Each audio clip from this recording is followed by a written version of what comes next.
colegiados, a comissão, especialmente o Cláudio Vereza, que representa ela. Eu creio que depois das palavras da Isabela Aparecida, tudo é supérfluo.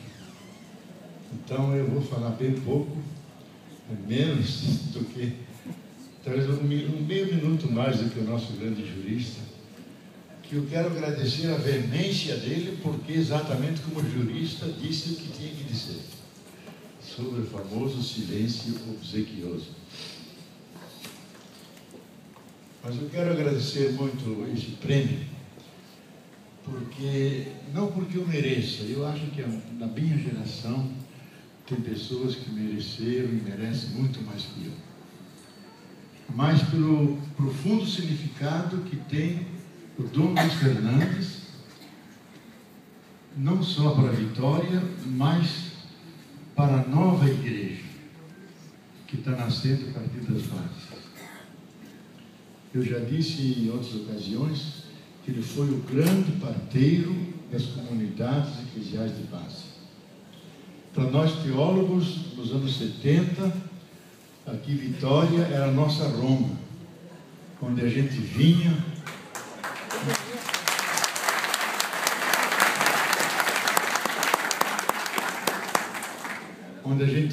com alegria e entusiasmo para ver a unidade entre o pensamento da teologia e a prática pastoral, entre aqueles que são pastores e aqueles que se dedicam ao pensamento, que normalmente sempre há tensões difíceis. Aqui não, era uma harmonia extraordinária, era um encontro das duas igrejas, a igreja da grande tradição, representada pelo Dom João Batista, a tradição no grande sentido da palavra, que conserva a memória dos apóstolos, dos mártires, e era a tradição da nova igreja que nascia, a igreja representada por Dom Luiz Fernandes.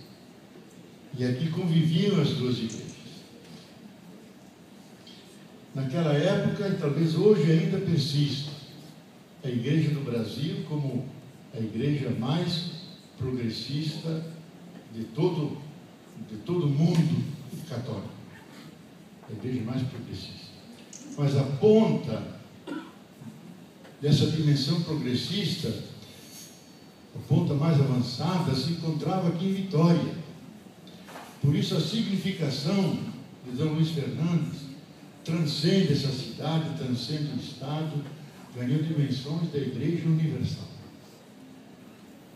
E eu lembro que ele, Filiberto e eu, depois dos encontros das comunidades de base aqui em Vitória, sentados aí numa praia, porque nós também somos admiradores das águas, e não só dos cânticos das águas do oceano, criamos uma categoria teológica que circula hoje em todo o discurso cristão, porque nós dizíamos, estamos assistindo a um fenômeno novo, uma igreja que nasce da fé do povo, que nasce de baixo,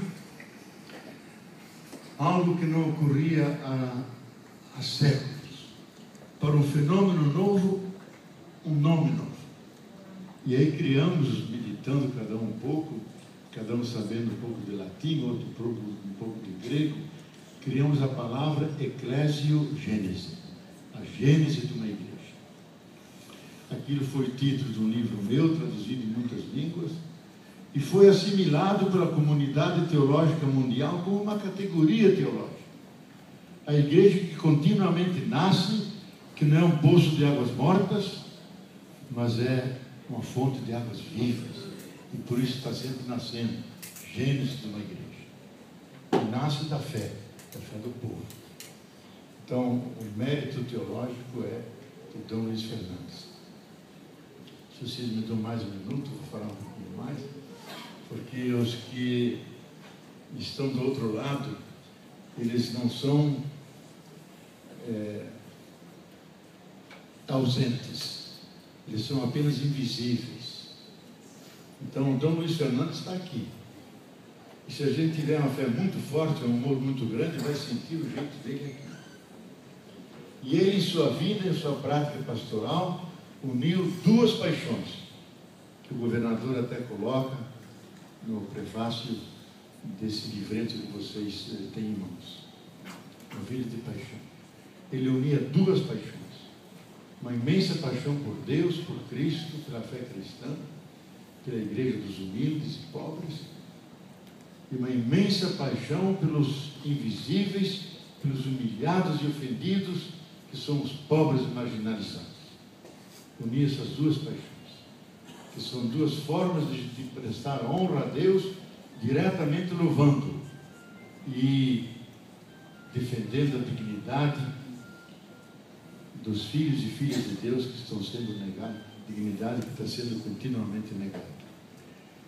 Ele pensou a igreja como realmente um sacramento, um instrumento que realiza o resgate dessas duas paixões e que deu sentido à vida dele. Então a causa e a memória dele não pode ser perdida. E é bom que vocês tenham unido isso aqui com os grupos que vêm da tradição dessa igreja, da base, da fé cristã, da fé libertadora, com o poder público que se entende como serviço ao bem comum, como serviço, como gesto amoroso, como dizia Gandhi, como gesto amoroso para com o povo. Então esse prêmio une essas duas tradições, da fé e da política, da fé comprometida e de uma política libertadora. Ela está presente nesse prêmio, por isso eu o prezo. Eu não fiz muita coisa na vida, nem sei o que eu fiz. Eu fiz nada, eu apenas falei muito, escrevi algumas coisas, dei aulas, mas não plantei um pé de feijão, não plantei nada que ajudasse as pessoas concretamente a viverem. Plantei salada, mas como sempre viajo, morria. Agora estou feliz que estou criando pelo menos 10 galinhas. Mas a Márcia não me deixa comer, porque todas são muito gordas, você não pode comer, tem que respeitar as galinhas. Digo, pelo menos fiz alguma coisa. Porque só escrevendo o livro e falando, a gente não chega a Deus. O meu temor é que Deus no céu me castigue, lê tudo que eu escrevi e ainda tem que viver aquilo tudo. Mas fico feliz com a tradição da irmã Assunta Carimã, cuja avó criou a festa da polenta. Eu gostaria muito de estar presente na festa da polenta.